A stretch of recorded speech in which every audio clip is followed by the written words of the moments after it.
This starts section 2 of your chemistry notes. Chemical reactions. They allow all living things to grow, to reproduce, and to adapt.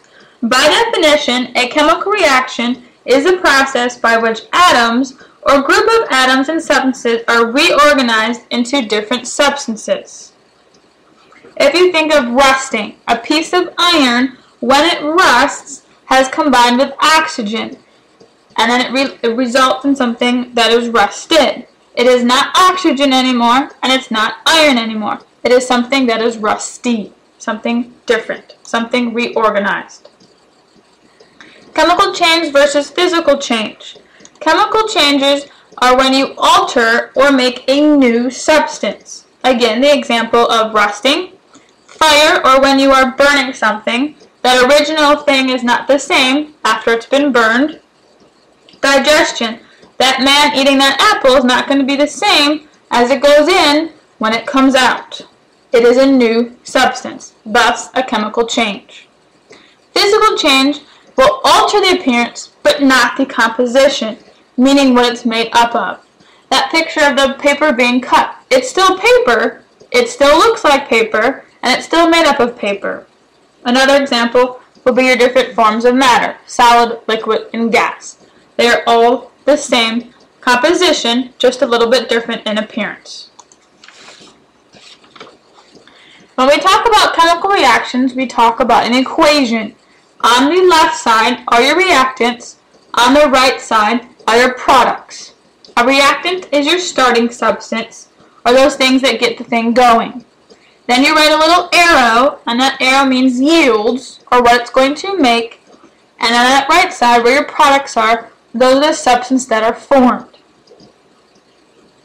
How does the law of conservation of mass occur in this? Well, all equations have to be balanced, meaning number of reactants, atoms, have to be the same as the number of product atoms. So if you have 6 carbons of reactants, you better have 6 products of carbon atoms.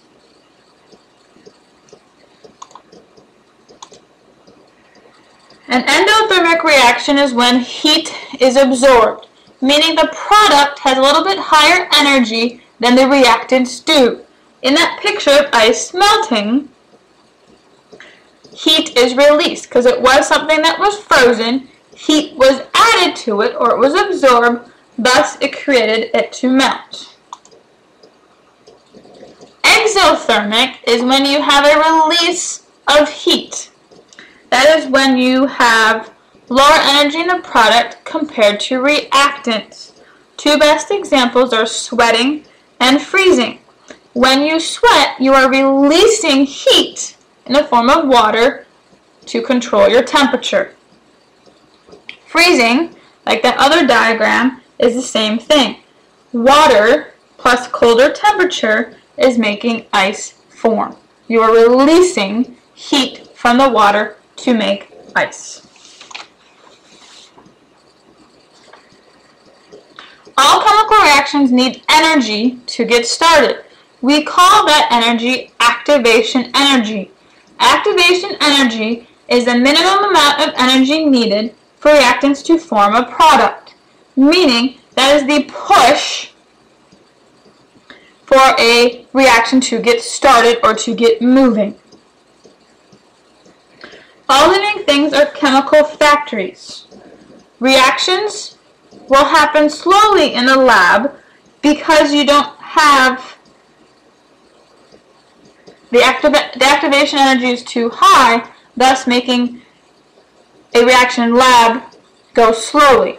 However, if you add something called a catalyst or an enzyme, it reduces that activation energy, thus making that reaction go much faster. A catalyst is a substance used to lower activation energy in reactions.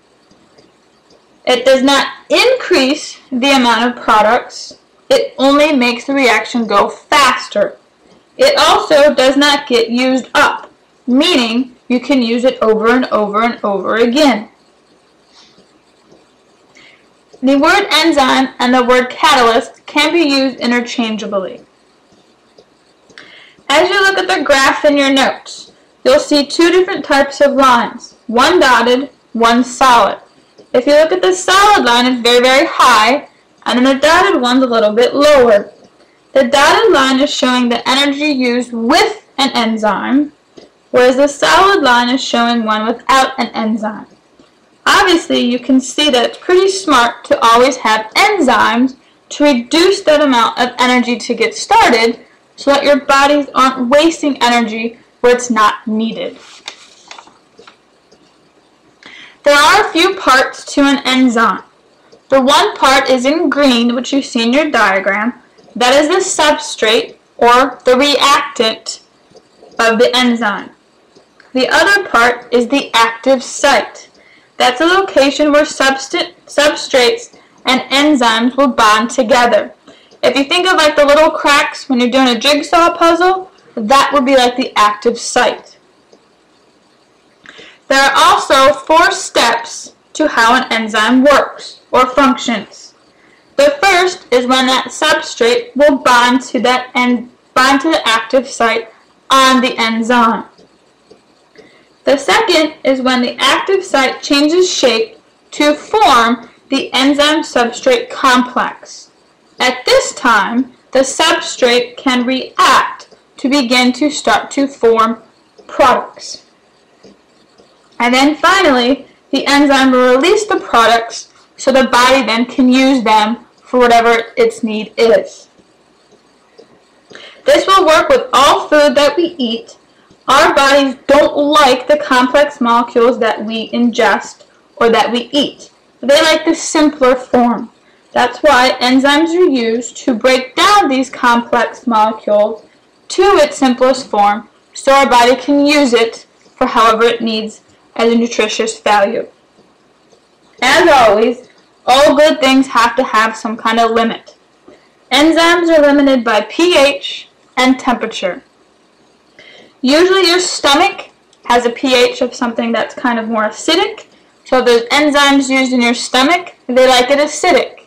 If they are used in your intestine, they're going to be more basic because it is basic in your stomach. The other one is temperature. Just like the old fairy tale Goldilocks. They like it just right.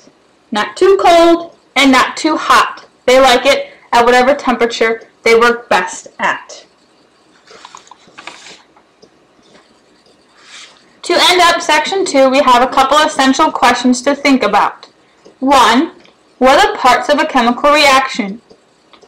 2. How can energy changes be related to chemical reactions?